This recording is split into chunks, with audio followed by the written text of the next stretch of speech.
Bonjour, je suis Anne Rosan, je suis professeure d'économie à l'ENGES. Je vous propose de clôturer la capsule Qualité de la ressource en eau, le défi des micropolluants émergents par un petit topo sur le changement de comportement face aux micropolluants. Alors pour commencer, je vous propose de répondre à un petit questionnaire comportemental, donc ce serait bien de vous munir d'un papier et d'un stylo. Je vais vous poser 4 petites questions, donc il faudra noter sur le papier vos réponses. À la fin, je vous proposerai un barème et il s'agira de faire la somme des points obtenus. Donc rassurez-vous, c'est des petites questions très simples et il n'y a pas de bonne ou de mauvaise réponse. La première question, donc chaque fois je vous laisse un petit temps, mais voilà, je vais la lire avec vous. Je sais qu'il faut manger 5 fruits et légumes par jour, mais je préfère prendre des frites aux rues. Donc je prends des frites aux rues jamais, parfois, souvent, toujours. Deuxième question, je sais que c'est mieux de changer le code de mon portable, mais j'ai encore le code par défaut de l'opérateur. C'est vrai ou c'est faux?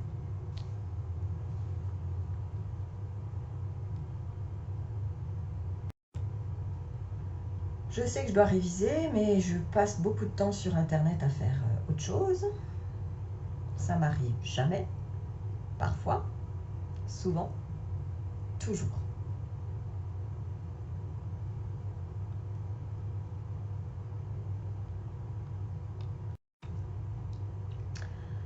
Quand vous commandez une pizza, vous prenez toujours la même. C'est pas vrai, jamais, parfois, souvent, toujours.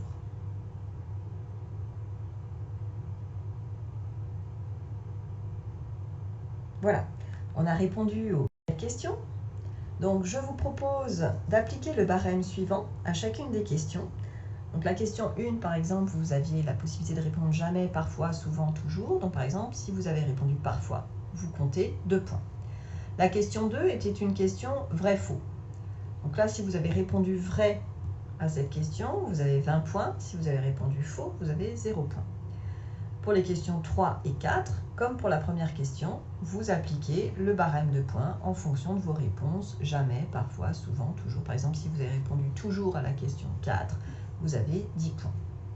Voilà, pour chaque question, vous avez un certain nombre de points. Ensuite, vous faites la somme de ces points. Et si vous avez plus de 20 points en tout, on peut dire que vous êtes certainement sujet à des biais comportementaux.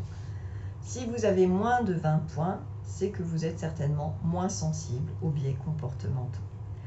Alors, on va revenir sur ce point, mais qui est un peu le fil conducteur de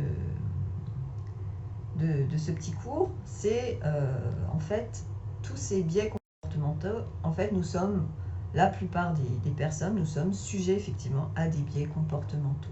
Et donc on peut s'interroger, est-ce que nos décisions sont-elles toujours rationnelles? Est-ce qu'on fait toujours le bon choix? Est-ce qu'on est influencé par la façon dont la question est posée, la façon dont on nous propose ce choix? Et en fait, oui, on est sensible à plein de choses. Et donc c'est ce qu'on appelle ces fameux biais comportementaux qui ont été mis en évidence par des auteurs comme Kahneman et Tversky en particulier. Alors, ce petit topo introductif pour en arriver à la question de comment est-ce qu'on fait changer les comportements des individus. Donc, si on veut essayer d'influencer les comportements, alors il y a à la disposition des pouvoirs publics des boîtes à outils assez importantes. Il y a notamment tout ce qui relève des outils réglementaires. Donc, les outils réglementaires, c'est quoi ? Ce sont des textes de loi, des décrets qui vont autoriser, interdire certaines pratiques, certains produits, certaines substances. Voilà, donc là on est dans les outils réglementaires, autoriser certaines pratiques à certaines périodes de l'année. Enfin voilà, donc tout ça, ça peut être légiféré finalement, et donc c'est les outils réglementaires qui peuvent cadrer un certain nombre de choses qu'on a le droit de faire, qu'on n'a pas le droit de faire. Ensuite, il y a tout ce qui relève des incitations économiques monétaires. Dans les incitations économiques monétaires, il y a pas mal d'instruments, et il y a notamment la taxe, qui est assez connue. Je pense que vous en avez entendu pas mal parler, notamment de la taxe carbone ces dernières années, avec le mouvement des Gilets jaunes que ça a soulevé. Quel est le principe qui est derrière? Le principe de la taxe, c'est de rajouter la taxe sur le prix d'un produit, donc de rendre au final le prix plus cher. Donc l'idée, c'est que si le produit est plus cher, on est incité à en consommer moins ou à se reporter vers d'autres produits. Donc l'idée, c'est de faire changer un comportement par le signal prix, en envoyant un signal au consommateur, ce produit est cher, donc du coup le consommateur va chercher à en consommer moins, à s'en passer, voilà, à développer des comportements de contournement. On le voit bien encore à l'heure actuelle, où le climat actuel fait qu'il y a une pression forte sur les produits énergétiques, avec des prix élevés. Et donc là aussi, on voit bien que ça déclenche des comportements, ça incite à aller vers plus de sobriété. Et puis, il y a tout un champ qui s'est développé ces dernières années autour de ce qu'on appelle l'économie comportementale et donc les incitations économiques non monétaires. Donc, c'est vraiment basé sur tous ces travaux en amont, en économie comportementale, sur la connaissance de ces biais comportementaux qui va inciter finalement à développer des instruments qui relèvent d'instruments non monétaires et en particulier les nudges qui vont nous intéresser aujourd'hui. Alors c'est quoi un nudge? Le nudge en français on va traduire ça par coup de pouce. L'idée c'est de produire une impulsion simple, peu coûteuse, qui cherche à modifier un comportement individuel dans un sens bien précis, sans créer d'interdit. Le principe du nudge, c'est vraiment de proposer une architecture de choix qui aide les personnes à prendre la bonne décision sans pour autant les contraindre. Alors, il y a de nombreuses utilisations des nudges dans la vie et ces dernières années, les politiques publiques se sont également emparées de ces outils pour des politiques publiques, par exemple de lutte contre l'obésité ou de lutte contre le tabagisme, des associations qui vont mobiliser ces outils pour inciter à plus de dons ou à des dons plus réguliers. On peut utiliser ces outils pour orienter les choix d'épargne des ménages ou pour orienter les comportements vers des comportements qui soient plus protecteurs de l'environnement. Les auteurs qui ont conceptualisé le nudge, c'est Richard Thaler et Kassenstein dans un ouvrage de 2008, qui est un ouvrage qui a connu un succès international et le livre existe en version traduite en français, dont le titre est La méthode douce pour inspirer la bonne décision. Le concept qui est derrière, c'est le paternalisme libertarien. Donc, par paternalisme, on entend le gouvernement, le décideur, l'institution, publique ou privée, qui va chercher à inciter les gens à prendre une meilleure décision. Et l'adjectif libertarien, c'est vraiment la philosophie de dire, voilà, on l'incite à aller vers ce chemin-là, mais sans pour autant interdire les autres chemins. Donc, on ne contraint pas, mais on incite gentiment à aller vers ce chemin-là plutôt qu'un autre. Alors je voulais vous présenter un exemple qui est particulièrement connu parce qu'il a très très bien fonctionné, il a eu des résultats impressionnants. C'est une expérience d'un nudge basé sur la norme sociale, parce que parmi les biais comportementaux, on sait que les individus sont sensibles à ce que font les autres. Et donc, cette expérience a été menée par des chercheurs américains en collaboration avec une compagnie d'électricité, Opower. Donc, le principe était assez simple.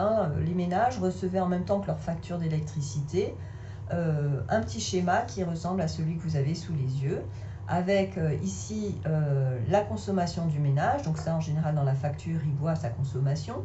Mais en général, les ménages ne savent pas du tout si c'est beaucoup, pas beaucoup, est-ce qu'ils consomment beaucoup d'électricité ou pas. Et donc là, le principe ici, c'est de leur donner une information sur, voilà, votre consommation, comment elle se situe par rapport à la moyenne des ménages les plus efficients et par rapport à la moyenne de l'ensemble des ménages de votre voisinage. Donc, comme la barre verte et la barre orange sont des moyennes, la barre noire, vous voyez qu'elle peut se situer soit effectivement, comme c'est à l'écran, en dessous de la barre verte, mais elle peut se situer aussi entre la barre verte et la barre orange, ou carrément au-delà de la barre orange. Donc évidemment, le nudge, ici, il cherchait à impulser un changement de pratique en visant les gros consommateurs, pour inciter ces gros consommateurs grâce à cette information. Ils découvrent qu'ils sont des gros consommateurs, ça peut les interpeller et se dire pourquoi est-ce que nous on consomme beaucoup plus que les autres ménages de notre voisinage, et donc les inciter à changer leurs pratiques de manière à réduire leur consommation. Et pour les aider, il y avait des conseils au dos de la facture pour leur donner un certain nombre de conseils pour les aider à réduire leur consommation. Alors, le schéma que vous avez en face, sous les yeux, celui-là, on pourrait se dire, là, il n'y a pas de souci, c'est des consommateurs qui consomment très peu, donc eux, ce n'est pas ceux qui sont visés par le nudge. Alors, c'est intéressant quand même de s'y attarder, parce qu'il y a eu, dans un premier temps, les chercheurs ont eu la surprise de voir que la norme sociale jouait également sur les petits consommateurs, donc ceux qu'on veut mettre en avant, ceux qui ont un bon comportement, on ne voudrait surtout pas qu'ils en changent. Donc là, on parle d'ailleurs d'effet boomerang, parce que c'était pas ce qui était prévu par le nudge.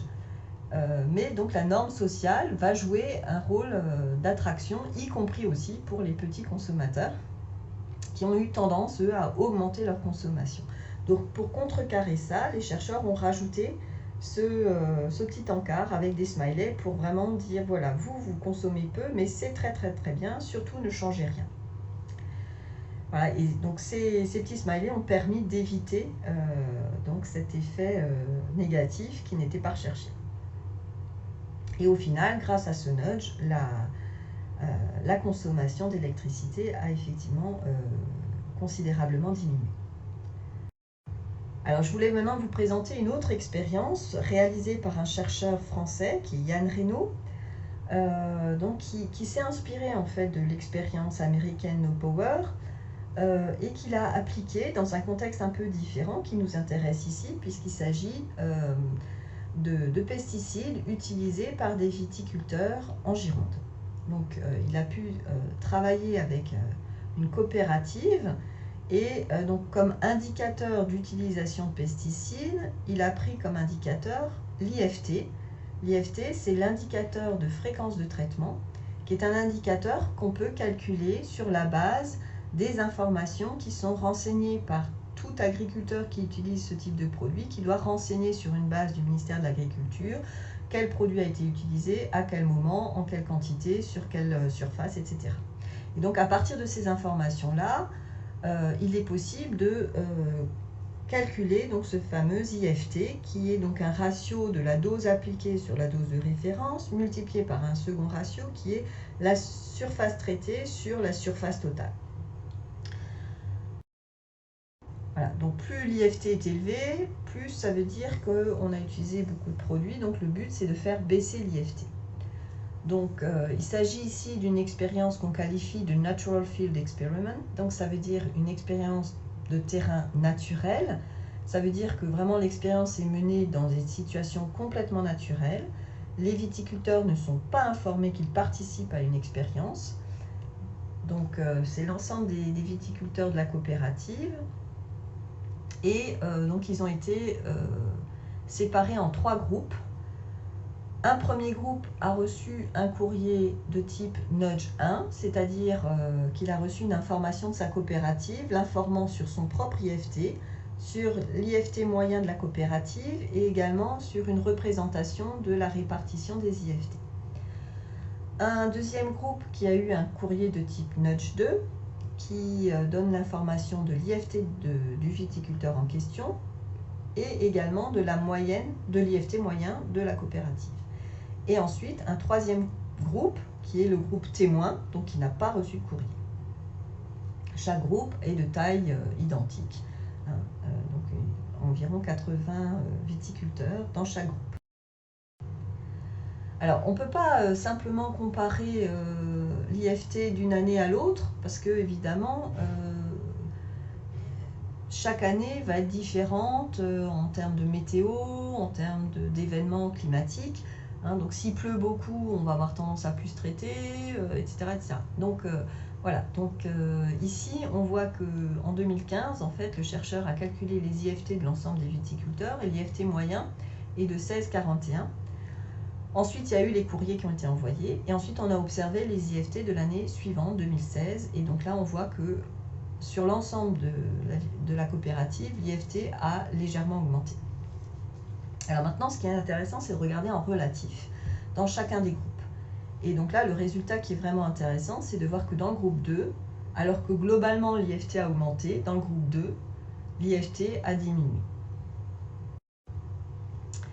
Donc dans le groupe 2, il y a vraiment une diminution et si on regarde par rapport au groupe témoin qui n'a pas eu de courrier, on obtient une différence qui est vraiment de presque, enfin qui est de 0,8 points. Donc c'est vraiment pas négligeable du tout. Donc c'est un résultat qui est plutôt encourageant, qui laisse penser que le nudge peut vraiment effectivement avoir une action sur des changements de comportement, d'inciter à moins de traitement. Alors, on pourrait s'interroger en se disant pourquoi est-ce que dans le groupe 1, ça n'a pas fonctionné vraiment. Donc, le chercheur propose comme explication de dire que finalement, c'est le nudge type 2, le plus simple, hein, qui donnait juste l'IFT et la moyenne, qui finalement est simple et efficace, quoi, a bien fonctionné. Donc, pour conclure, hein, on peut se dire que le nudge peut être un outil pour faire changer les comportements en matière de lutte contre les micropolluants. On vient de le voir avec l'exemple des pesticides, mais on peut aussi imaginer des nudges à destination des ménages pour les inciter à changer leurs pratiques en matière de ménage ou pour les inciter à utiliser des produits moins impactants pour l'eau, pour leur lessive aussi, hein, voilà, donc les différentes activités à la maison. On peut imaginer aussi des nudges à destination des artisans, les coiffeurs, les peintres, etc. Voilà, je vous remercie pour votre attention.